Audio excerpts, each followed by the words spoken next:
Ladies and gentlemen, if you've ever wished your lawn chair had horsepower or fantasized about conquering a muddy cornfield in what looks like a wheeled church pew, do we have a time machine for you? Feast your eyes on the Holsman High-Wheel Runabout, an automobile so old-fashioned it makes the Model T look like a self-driving spacecraft. This was the car for farmers who didn't trust banks, roads, or possibly the concept of speed itself. Before we kick this crankshaft into gear, make sure to hit that subscribe button like it's 1903 and you just spotted your first internal combustion engine. Supporters of this channel keep me from having to moonlight as a docent at the Wagon Wheel Museum of Greater East Nowhere. Now then, rewind your pocket watches to 1902. America was growing fast. Roads were still mostly suggestions, and the motorcar was more of a curiosity than a necessity. Enter Henry K. Holsman, a Chicago-based architect who looked at a horse-drawn buggy and thought, "You know what's missing? Explosions and chains." He founded the Holsman Automobile Company and began building what would become the definitive high-wheeler, a type of car designed to roll over ruts, rocks, and the occasional overly curious chicken. The Holsman made its first big splash at the 1903 Chicago Auto Show with the Model 3, a two-seat runabout with wheels taller than his in-laws' expectations. And that was the whole idea. While city folk were busy marveling at chain-drive panhards and dédion-bouton, Holsman focused on something most automakers ignored: country roads. And by roads, I mean muddy goat paths. Holsman's motto said it all: high wheels travel all roads because all roads were made to be traveled by high wheels.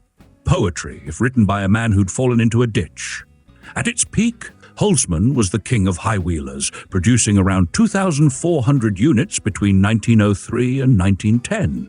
That might not sound like much until you realize the competition included Sears, yes, the catalog store, and a company called La Petite, which sounds like a French bakery, but tried its hand at automobiles. Holsman's best year was 1907, with nearly 750 vehicles rolling out, presumably very slowly, onto the American frontier. Now, let's dig into the mechanical magic. The Holsman's power came from a horizontally opposed two-cylinder engine mounted under the seat. Early versions around 1903 were air-cooled and produced about 5 horsepower. Later models grew to about 1.65 liters in displacement and reached outputs of 10 to 13 horsepower, just enough to overtake a determined farm goat on a gentle slope. The engine was a T-head layout with exposed valves and no radiator.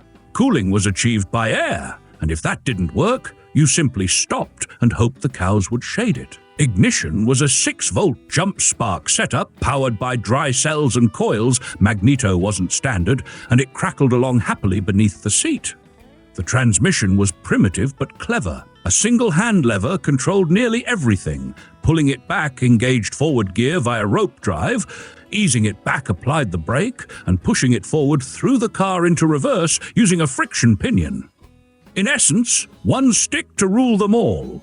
Early models used hemp rope to transfer power, but this slipped in the rain, so later versions used a steel chain drive to the rear wheels. Still no differential, of course. Who needs tight cornering when your top speed is 18 miles per hour?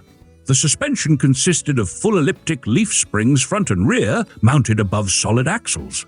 This gave a surprisingly cushy ride, unless you hit a rock, in which case your fillings filed for divorce. Brakes were minimal. Hand-operated shoes bore straight onto the solid rubber tires. It's braking in the sense that yelling "whoa" is also braking. And oh, the wheels! The crown jewel of the Holsman was its comically oversized wooden spoke wheels, about 44 inches in the front and 48 inches in the rear. These were steel-banded and shod in solid rubber tires about 1 inch thick. But this absurdity had a purpose. The huge diameter let the car hop over rocks, creeks, or the remains of your optimism after a Midwestern winter. Size-wise, the Holsman Runabout was smaller than it looked. A 1903 Model 3 measured just 105 inches, long 267 centimeters, with wheelbase around 60 inches, 152 centimeters. It stood a tall 63 inches, 160 centimeters, mostly due to those circus wheels. Dry weight was around 600 to 700 pounds, approximately 270 to 320 kilograms, making it nimble for a car and slightly less so as a wind-catching Victorian greenhouse on wheels. As for performance, this machine could reportedly reach a heart-racing 15 to 20 miles per hour, 24 to 32 kilometers per hour. Fuel consumption was high for a turtle, but low for a machine of its size. Some claim over 50 miles per gallon. Whether that's true or just turn-of-the-century marketing spin is up for debate, but what's not debatable is how many memories these cars created for their owners and how many hills they probably couldn't climb. If the Holsman High-Wheel Runabout had a design philosophy, it was simple. Why improve the horse cart when you can motorize it? Everything about this vehicle screams utility over elegance.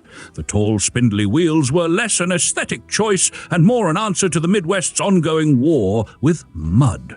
Its body was basically a Spartan Victorian parlor chair on springs, covered with leather that could double as a shoe repair kit. And that wasn't a design flaw, that was the point. The Holsman was meant to reassure farmers that their newfangled automobile wouldn't run off like a spooked stallion at the sound of a combustion pop. While other cars of the era flirted with curves, gleaming brass grills, and exaggerated hoods, the Holsman stuck to straight lines, flat panels, and utility-focused layout. The canvas top offered token weather protection, but don't expect luxury. If it rained, you still got wet, just slightly slower. The lack of a windshield ensured every bug in a 10-mile radius would meet your forehead. Even the single lever for acceleration, braking, and reversing wasn't about innovation. It was about keeping things simple enough that a buggy driver with 3 fingers and a grudge against progress could still drive it. Compared to its contemporaries, the Holsman was both ahead of its time and hopelessly outdated. In 1903, it made perfect sense. Roads were worse than some politicians' excuses, and the car's high clearance gave it access to places other cars feared to tread. Against early models like the curved-dash Oldsmobile or the Stanley Steamer, it was competitive, not in elegance, but in reach. But as soon as cars like the Ford Model T hit the market in 1908, low wheels, pneumatic tires, and mass production pricing, Holsman's time was up. Henry Holsman famously refused to modernize. Pneumatic tires? Too fancy. Smaller wheels? Blasphemy. More horsepower? Only for city slickers. As a result, while Ford sold hundreds of thousands of Ts, Holsman's production withered. Still, the Holsman left its mark. It was the pioneer of high-wheelers and arguably the face of rural American motoring before roads became civilized. Over 20,300 were built, and while we don't know exactly how many survived, estimates suggest just a few dozen remain today. Museums like the Henry Ford and the Lumen Museum house examples, and they're treated with reverence, like fossils from a mechanical Jurassic period. Now let's talk money. Back in its day, the Holsman was decently priced, around $675 in 1903, equivalent to roughly $25,000 to $30,000 today. By 1907, the price climbed to around $700 to $800.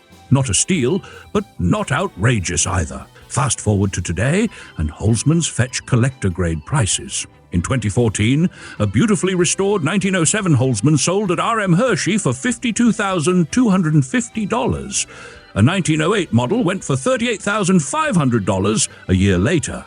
These numbers may not rival million-dollar Duesenbergs, but they reflect serious respect for what is, essentially, a mechanized rocking chair on wagon wheels.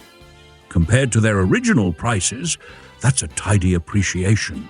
Try getting that return from your 2007 Corolla. Some modern owners even enter Holsmans in the annual high-wheeler race at Hershey, where antique giants trundle along like a reenactment of the world's politest stampede. The same lever that once engaged rope belts and reverse friction wheels now powers grins from spectators who can't believe anything this ancient still works. Until next time, keep your spokes straight, your ropes tight, and your dreams even taller than your wheels. And don't forget to subscribe, unless you're still holding out for a horse to make a comeback.